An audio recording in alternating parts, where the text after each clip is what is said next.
कहानी अब अपने आखिरी पड़ाव पर पहुंच चुकी है, जहां हर सच सामने आ चुका है और हर किरदार अपने अंजाम की तरफ बढ़ रहा है। अनाबिया अपने कमरे में अकेली बैठी होती है। उसके चेहरे पर डर और बेचैनी साफ नजर आती है। वो बार बार उन पलों को याद कर रही होती है जब उसने दूसरों को नुकसान पहुंचाया था।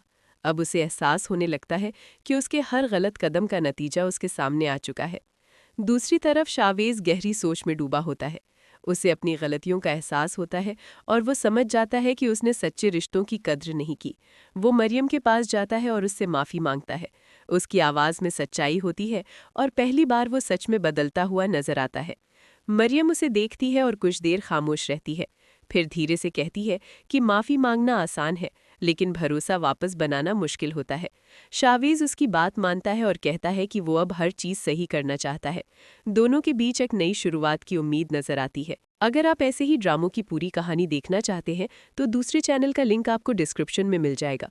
वहां जाकर चैनल को सब्सक्राइब करके सपोर्ट ज़रूर करें और इस चैनल को भी सब्सक्राइब करना ना भूलें। कहानी आगे बढ़ती है। ओवैस भी अपने किए पर पछता रहा होता है। वो मरियम से मिलकर अपने गुनाहों की माफ़ी मांगता है। वो कहता है कि उसे अब सुकून तभी मिलेगा जब वो सच का साथ देगा। मरियम इसकी बात सुनती है और उसे माफ़ कर देती है। दूसरी तरफ अनाबिया की हालत धीरे धीरे बिगड़ती जा रही होती है।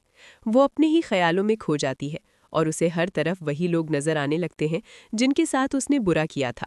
वो ज़ोर ज़ोर से चिल्लाने लगती है जैसे कोई उसे सज़ा दे रहा हो।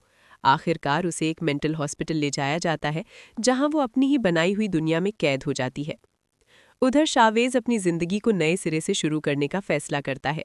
वो मरियम के साथ मिलकर एक शांत और सच्ची जिंदगी जीने की कोशिश करता है। कहानी का माहौल अब बदल चुका होता है। जहां पहले धोखा और नफरत थी, अब वहां सच्चाई और सुकून नजर आता है। एपिसोड के आखिरी पलों में एक गहरा संदेश दिया जाता है कि बुरे इरादों का अंत हमेशा बुरा होता है और सच्चाई चाहे देर से सामने आए, लेकिन आती जरूर है। यही इस कहानी का सबसे बड़ा सबक होता है।